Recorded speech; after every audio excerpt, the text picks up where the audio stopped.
Hello, so welcome to part 2, Eye Tracking 101. My name is Adam and I'm a CEO of RealEye. For those who don't know me yet from the first part of the video, this is a short tutorial on how to run eye tracking research with RealEye. So part number 2 is all about answering some questions and giving you some overview on how eye tracking analysis works like and looks like. So gazes versus fixations. I already mentioned that our eye tracker operates at 30 gazes per second. It means this is a regular frequency rate for webcam. So webcams captures the data by 30 frames per second, meaning that every second we do have 30 data points. And these data points are considered to be called as gazes. So for instance, if someone was looking from the bottom left corner to the top right corner, then the eye tracker would capture some gazes here and then some gazes on the road. Meaning for the eye tracking analysis, the gazes on the road are not necessarily the most relevant information. They could be, but they are not necessarily the most important ones. So there it comes, the fixation filter algorithm, and that allows removing those gazes in between. As you can see on the image below, the fixations are the huge red circles, and these gazes in the middle are ignored. So the fixation filter is, you can think of it as a formula that is simply extrapolating some numeric variables from a set of points, and to treat something as a fixation, we do have some thresholds. So with RealEye, we're using a so-called velocity threshold filter, which means that the eye cannot leave a certain area faster than the desired velocity. There are also a few additional metrics, 3 additional rules, meaning the minimum fixation time, maximum fixation time, and maximum saccadic eye movements. I'm going to show it to you on the RealEye dashboard on the, I think, 3rd video, but right now let's just stick to the fact that we do have a fixation filter that you can use. So this is a similar view. This is a live example. So these are all gazes, data collected from 60 panelists, and the red dots are gazes, and these are fixations. So as you can see, there is a lower amount of fixations, and each fixation is also represented by a red dot. But if we move around with the density of these fixations based on their length, we get, let's say, additional opacity value, and a beautiful heat map is being created based on just these circles. So this is how we operate at RealEye.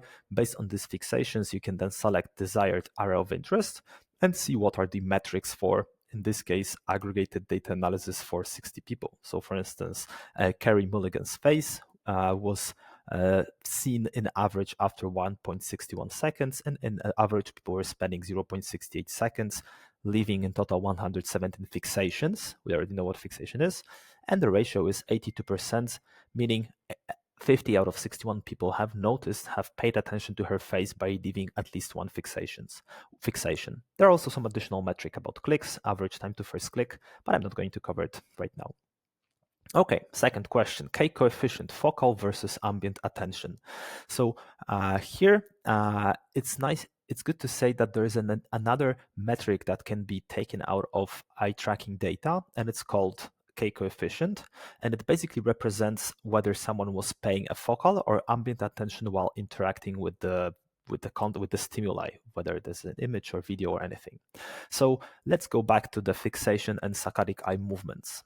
This is a typical eye tracking path, eye movement path. So we do have a fixations, and the fixation has its time, let's say length. And then between fixations, we do have a saccade. So saccade is an eye jump, and it has its own amplitude. It's also a length.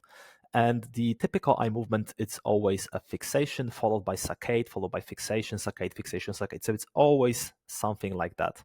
And now, based on the amount of fixations, based on the fixation length, and the following saccadic eye jump, we can distinguish whether someone was paying more or less attention, meaning whether the attention was ambient or focal.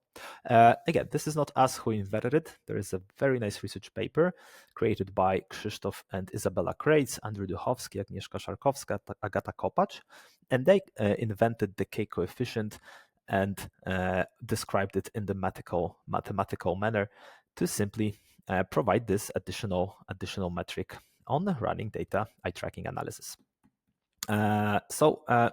In other words, when you think of it, it's pretty logical, because if the eye is just navigating through the screen or even through the world, looking for the next thing to attach the attention to, it's making long jumps, and it's not staying attached to this element for a longer time. And the opposite, if you're interested in something, if something got your attention, then you're not leaving this area making another saccadic jump, but you're making lots of longer fixation at a specific area. So this behavior is basically represented by mathematical equations, and it was actually proven by combining this information with some other methodologies. But again, I would invite you to go to the research paper to learn more about it. Also, there is a nice interview I had a pleasure to run with Krzysztof Kreitz, again, one of the co-creators. If you'd like to learn a bit more, then here it is. This is how RealEye is providing information about the attention. So we do have a bar, a horizontal graph, and whether the attention is positive or negative in time. We do provide also the attention metric within R of interest and in the aggregated level. Question number 3, accuracy. So this is pretty common question. Of course, it will never be as accurate. Webcam-based eye tracking will, maybe probably never be as accurate as a hardware eye tracker that operates in the infrared light. This is because the infrared makes the data processing way easier, as if it's much easier to see the iris and the retina while it's lightened within the infrared lighting. That's the first one. And secondly, the infrared eye trackers have more powerful cameras built in than the simple 640p or 720p webcams.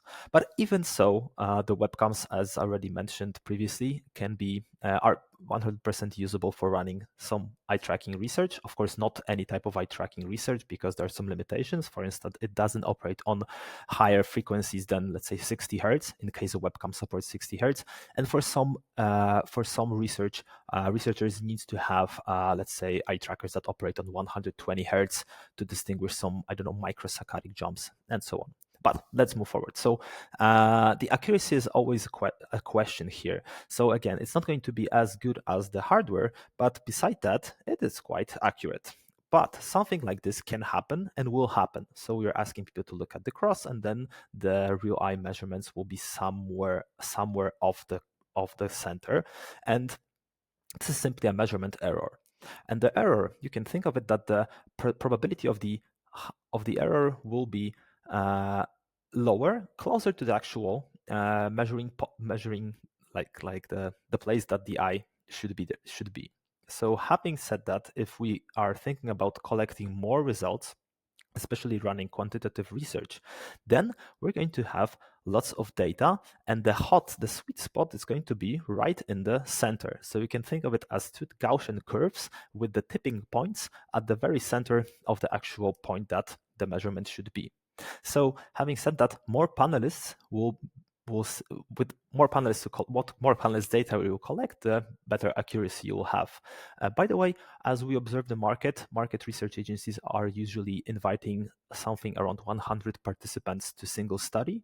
But from our experience, if these studies are not extremely relevant, I mean, it's not that you need to make some decisions that's going to influence, I don't know, new product design or new website redesign.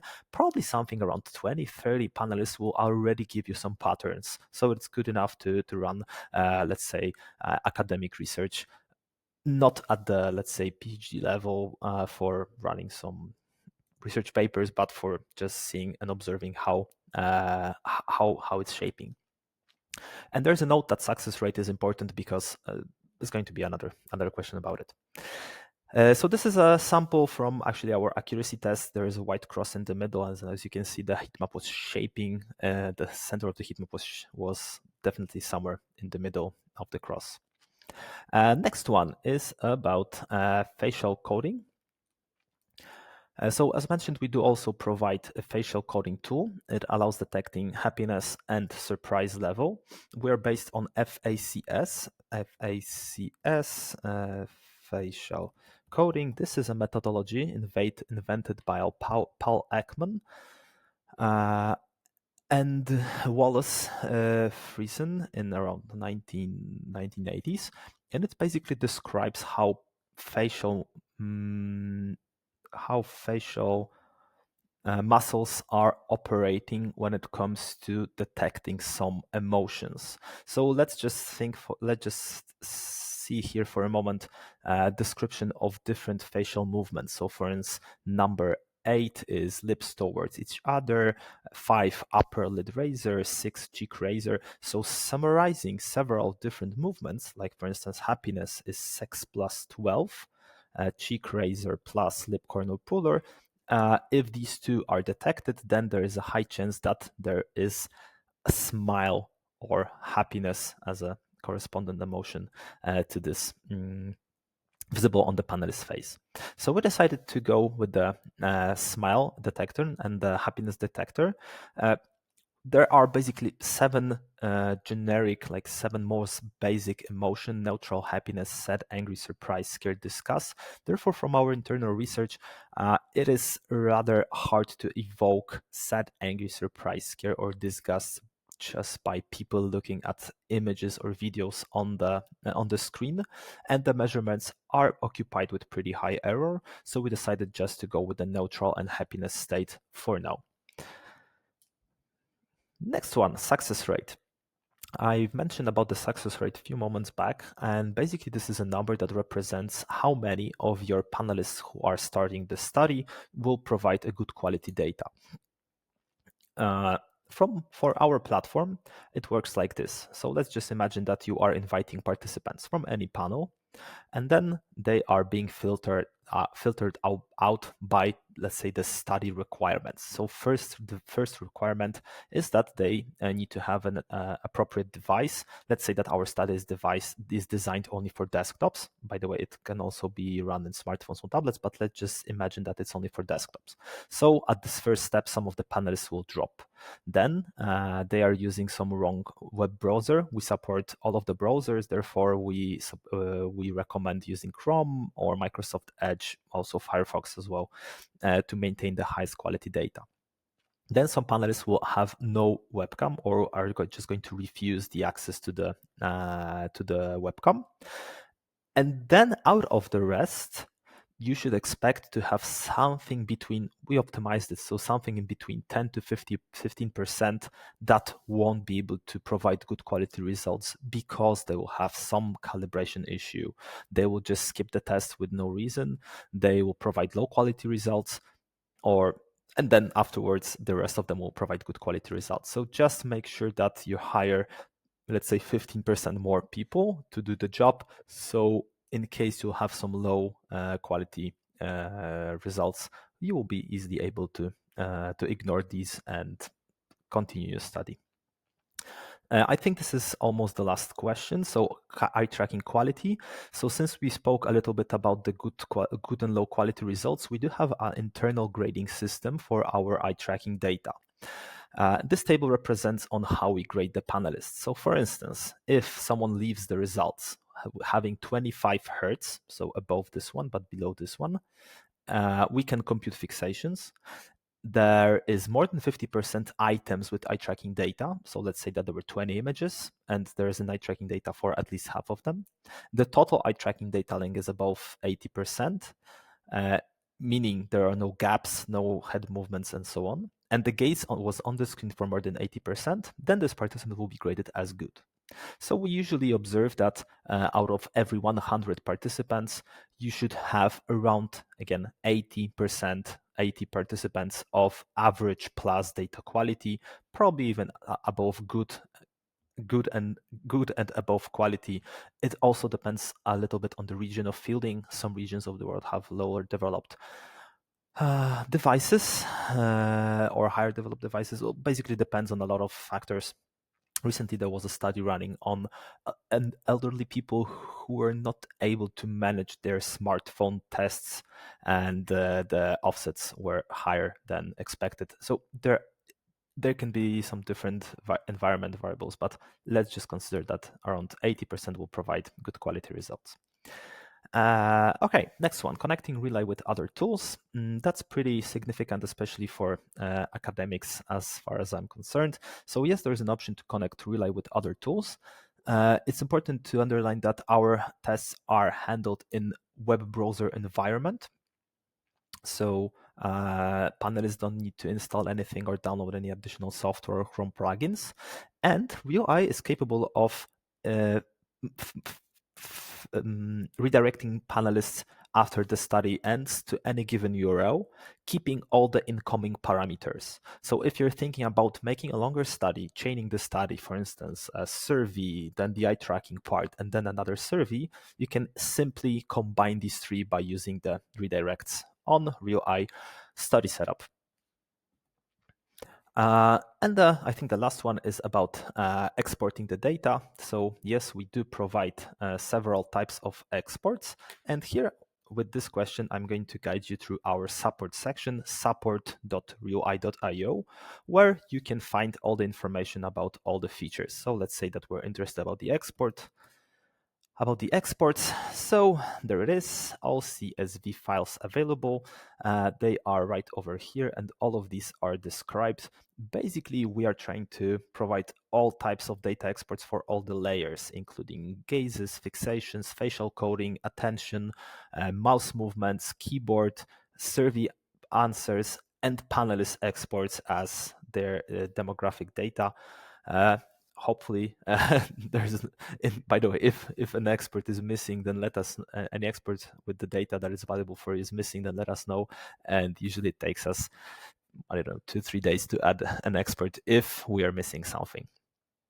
Okay, that's basically finishing the part number 2, eye tracking 101. So it's time to go to part number 3, but it's going to be a separate video. Thanks for watching. Bye bye.